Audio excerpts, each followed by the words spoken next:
Greetings, Saginaw, and happy Juneteenth. My name is Joseph Lewis, and I'm going to share a few reflections with you about the significance of this holiday. So, Juneteenth is a time of celebration and a time of deep reflection. On this day in history, Union Army General Gordon Granger delivered the General Order Number 3 in accordance with the Emancipation Proclamation to enslaved blacks in Galveston, Texas. While Black folklore offers other explanations of this moment in history, since this announcement, June 19th has historically been a time to celebrate Black independence from the shackles of American slavery. Being from Saginaw, I learned about this history of Juneteenth not only from my family, but also in school, specifically in Mr. Krieger's AP history class at Heritage High School. So today, as I reflect on my learning about Juneteenth, I pause to think about the present conditions that create the context for the urgency to learn about Juneteenth's significance. While it is noteworthy that we are attempting to raise our collective consciousness about this part of our history, this push to recognize the past comes at a cost for the perpetual loss of Black life in ways that challenge our collective ideas of mutual progress. Juneteenth is part of Black history, which defines American history. The history of Juneteenth both makes present the dark past of slavery at the same time it illuminates the strength, the perseverance, the determination, and the resilience of African American culture. A culture who has had to overcome forced migration, racial segregation, and racial discrimination while continuing the pursuit for the recognition of personhood. 2.5 years after President Lincoln decreed the Emancipation Proclamation, formerly enslaved people in Texas did not know that they were free. And even after they knew, they, like other blacks within and outside of Texas, faced the threat of lynching, rape, and acts of forced labor.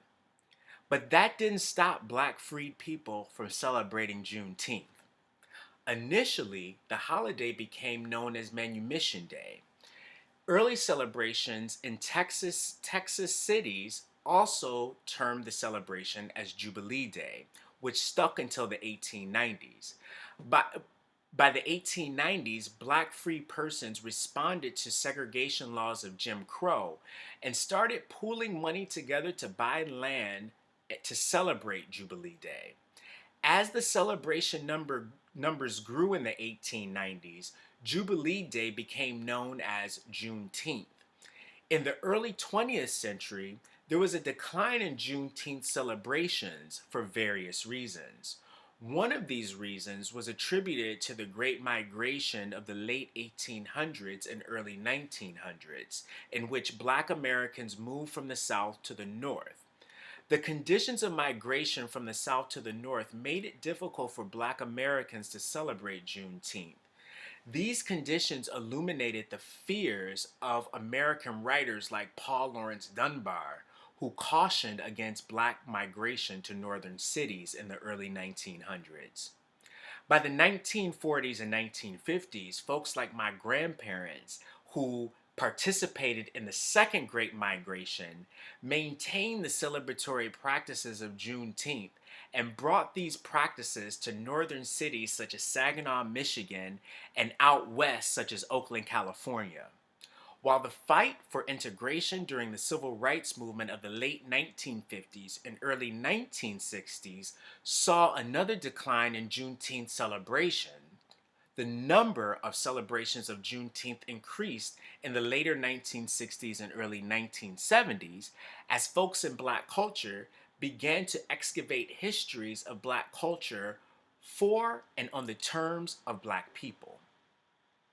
By the 1980s and 1990s, Juneteenth was being recognized on a broader scale. For example, Juneteenth was made an official state holiday in Texas in 1980. In 1996, Juneteenth Independence Day was introduced to the House of Representatives, a bill sponsored by Michigan's own Barbara Rose Collins. The state of Michigan recognized Juneteenth as a holiday in 2005, and since then, Juneteenth has been widely celebrated across the country.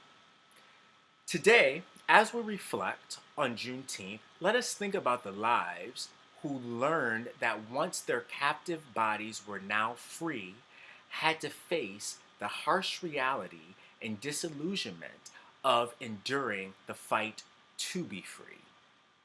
I leave with a passage from American writer Ralph Ellison, whose novel entitled Juneteenth brought to light the complicated history of Juneteenth in the U.S. The story centers on Bliss and his adopted father, Hickman. In this scene, they are recounting the past of their individual histories, which also resonates to the collective history of Black American culture.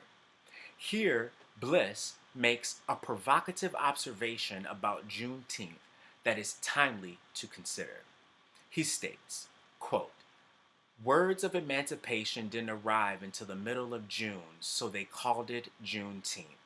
So that was it. The night of Juneteenth celebration." His mind went on. The celebration of gaudy illusion. End quote. While Juneteenth is a celebration of Black freedom, today's context suggests that this freedom is somewhat illusory. As we celebrate this holiday, we recognize the lives that were lost in the struggle for Black liberation, the lives that continue to persist for racial equality, and the lives that continue to fight to make the illusion of Black liberation and racial equality a reality. Happy Juneteenth.